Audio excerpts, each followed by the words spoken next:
तो ये रेसिपीटी कॉमन किंतु घरे घरे परिचित आउ देह पाई स्वास्थ्यकर। आज आम बनैबा मिक्स परिवार संतुला। नमस्कार, मु विष्णुप्रियास किचन आपण मान मो चैनल को समस्त को स्वागत। से रुटी सहित हो बा भात सहित खाइबा को भल समस्त को संतुला सबुतरे भल लगी थाए। संतुला तो समस्ते बनाती हेले मु केमिति बनैथिली आपण मान सहित शेयर करिछि। वीडियोटी फुल देखंतु। आशा करी वीडियोटी आपण मान समस्त को भल लागिवो। चलंतु बर्तमान भिडियोटी स्टार्ट करवा। प्रथमे संतुला बनवाई मुझे सब परिवा नहीं जाइली। आपको ना भल से काटिकी धोईकिना काटी नहीं भंडा, भेंडी, आउ कखारू, गाजर, आलू, बैगण आउ सारू ये सब जिनस जहाँ थिला भी घरे परिवा मुझे सब जिनस बनई। तेणु करके आम टमाटा जो काटी टमाटा को मुझे अलग रखी नहीं। तो टमाटो मुझे अलग रखी नहीं। आउ ये सब परिवार आम भेंडी आउ बैगणटा हूँ आम अलग रखी नवा ना मिसेले आम पूरा सीझीज यहाँ। तो पर पकई ना। चलते ए गैस फ्लेम ऑन करके कड़ाईटी बसई नवा। प्रथमे पानी मु गरम करने छाड़ी नवा। तो गरम हो आसला अलरेडी पानीटा आमर। आलू, सारू, गाजर, भंडा आउ आमर कखारू पकई नवा ता देहरे।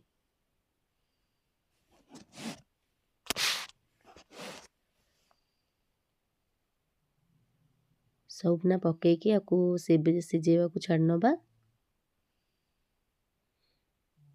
संतुला आम देह पे बहुत हितकर आ बहुत आमर शीत दिन ही संतुला रुटी रो भात रो सबुतिर आम खाईपर। मु स्वाद अनुसार लुण पकई नहीं सिझापी मात्र 8-10 मिनट 8-10 मिनट खंडे आम छाड़ नवा। अधा सिझी अधा आमर सिझीगला। अधारू अधिक ही सिझा दरकार। देखु तो एमती ही सिझा दरकार ना फिटिगला भल लगनी। आम बैगण भेंडीटा आम पकई नवा। आ टमाटो मु काटिकी रखी तादे पकई नवा। तापर ताको घोड़ेना रखिदवा। आ मात्र 5 मिनट फुटई नवा काढ़ीदवा। देखु एमती ही गोटा गोटा आम परिवा थी। भेंडी गोटा गोटा थी आ सब एमती ही गोटा थी। बढ़िया लगे संतुला खाइबा। एमती ही संतुला बनइबे। देखु एबे काढ़ी नहीं गोटे बाउल को काढ़ी नहीं सबुड़िक। तो एमती ही संतुला बनइबे। आउ आमर गोटे रुटी जगार आम 4टा रुटी खाइबा मन हम। आ संतुलाटा बहुत टेस्ट लगे। मु भात रुटी खाए आ बहुत बढ़िया लगे। आमर सोरिष तेल मैंने सोरिष तेल पकईकिना आमर बिरी बड़ी थी भाजी नवा। देखो भजा होगा आम काढ़ी नवा। बड़ीटा आम संतुला बिना बास्ना ही हेनी। पूरा सोरिष तेल ही बनइबे। आउ 2 स्पून सोरिष तेल पकईकिना फुटण 5 फुटण आ शुखला लंका पकई नवा। भलसे फुटीगला परे आमर कंचा लंका आउ रसुण भलसे सेचिकी रखिथिबा ताको आमे तादर फुटेबा। आम कंचा लंका रसुणटा ही पकईले आम संतुलार बहुत बास्ना आसताए। पियाज मु तो पकाएनी।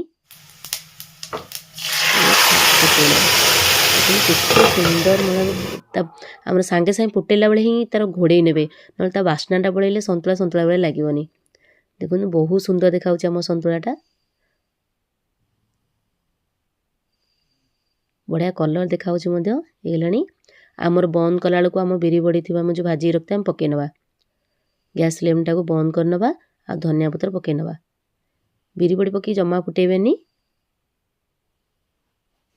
बंद करदा। देखो संतुला बहुत सुंदर देखा आ खाइबा को बहुत बढ़िया लगे।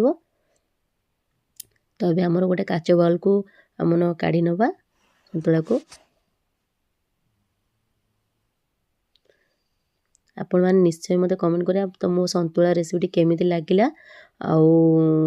आपण मैंने बनातु केमिति लागिला मते कहबे। एमती हेले तो वीडियो को शेयर जेमिति हेले करेंगे। प्लीज सब्सक्राइब करेंगे मो चैनल को।